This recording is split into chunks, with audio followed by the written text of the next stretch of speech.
Respon PSSI soal Rio kritik Haruna Sumitro terhadap Sinteyong. Sekretaris Jenderal PSSI Yunus Nusi angkat bicara soal Rio yang diakibatkan oleh kritik salah satu anggota Komite Eksekutif, Haruna Sumitro, terhadap pelatih Timnas Indonesia Sinteyong. Haruna Sumitro selaku Exco PSSI melayangkan kritik terhadap Sinteyong ketika berbicara dalam sebuah podcast. Dalam kesempatan tersebut, Haruna Sumitro belak-belakan mengkritik performa pelatih Sinteyong yang gagal membawa Timnas Indonesia menjuarai Piala AFF 2020. Kritik Haruna Sumitro yang mempersonalkan performa Sinteyong langsung mendapat respon keras dari para pecinta sepak bola tanah air. Tagar Haruna out pun menjadi topik teratas di media sosial Twitter. Warganet yang optimis dengan kepemimpinan Sinteyong tampak tak sejalan dengan kritik Haruna Sumitro. PSSI kemudian angkat bicara terkait keriuhan ini. Dalam rilis disebutkan bahwa Haruna Sumitro sebelumnya sudah mengutarakan kritik secara langsung saat agenda evaluasi Sinteyong.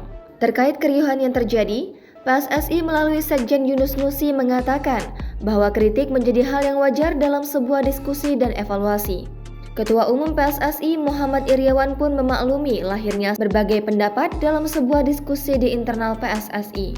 Kendati demikian, PSSI melalui Yunus Nusi menegaskan bahwa dalam rapat internal, semua langkah diambil berdasarkan keputusan kolektif.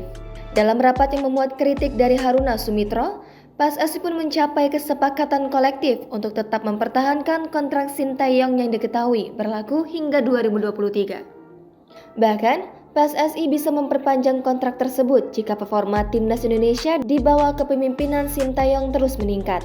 Adapun Sinteyong saat ini sedang mempersiapkan Timnas Indonesia yang akan melakoni 2 laga pada FIFA Matchday di Bali 24 dan 27 Januari.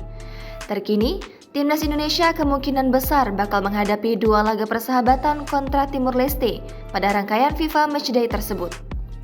Setelah FIFA Matchday, Sinteyong akan mempersiapkan skuad Garuda Muda untuk berjuang pada Piala AFF U23 di Kamboja pada 14 hingga 26 Februari 2020.